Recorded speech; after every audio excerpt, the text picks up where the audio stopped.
மத்திய அரசு ஊழியர்களுக்கான அகவிலைப்படி 3% உயர்த்தப்பட உள்ளதாக தகவல்கள் வெளியாகி உள்ளன.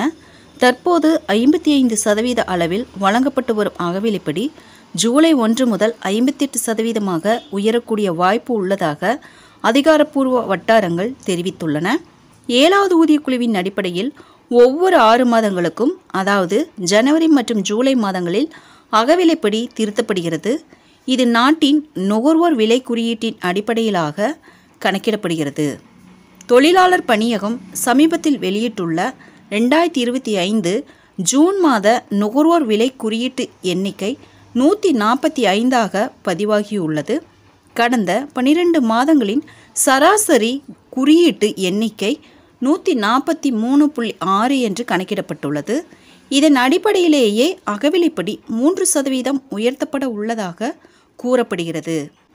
2025 ஜனவரியில் 55% வழங்கப்பட்ட அகவிலைப்படி கடந்த மாதங்களில் நிலவிய விலை உயர்வுகளால் மீண்டும் திருத்தப்பட உள்ளது.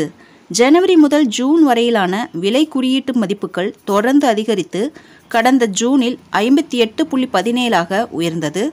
இந்த உயர்வு ஜூலை 1 முதல் அமலாகும் வகையில் நிலுவைத் தொகையுடன் சேர்த்து வழங்கப்படும் என எதிர்பார்க்கப்படுகிறது. தீபாவளிக்கு முன் அதிகாரப்பூர்வ அறிவிப்பு வெளியாகும் என்று தகவல்கள் தெரிவிக்கின்றன. அகவிலைப்படி உயர்வு மத்திய அரசு ஊழியர்களின் சம்பள உயர்வில் நேரடி தாக்கத்தை ஏற்படுத்தும்.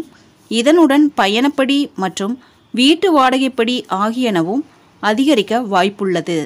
மேலும் மத்திய அரசின் இந்த முடிவை தொடர்ந்து மாநில அரசு ஊழியர்களுக்கும் 3% அகவிலைப்படி உயர்வை தமிழக அரசு விரைவில் அறிவிக்கும் என எதிர்பார்க்கப்படுகிறது. ஃப்ரெண்ட்ஸ், இந்த தகவல் உங்களுக்கு யூஸ்ஃபுல்லாக இருந்தால் என்னோட சேனலை சப்ஸ்கிரைப் பண்ணுங்கள், லைக் பண்ணுங்கள், மற்ற நண்பர்களுக்கும் இந்த வீடியோவை ஷேர் பண்ணுங்கள். தேங்க்ஸ் ஃபார் வாட்சிங்.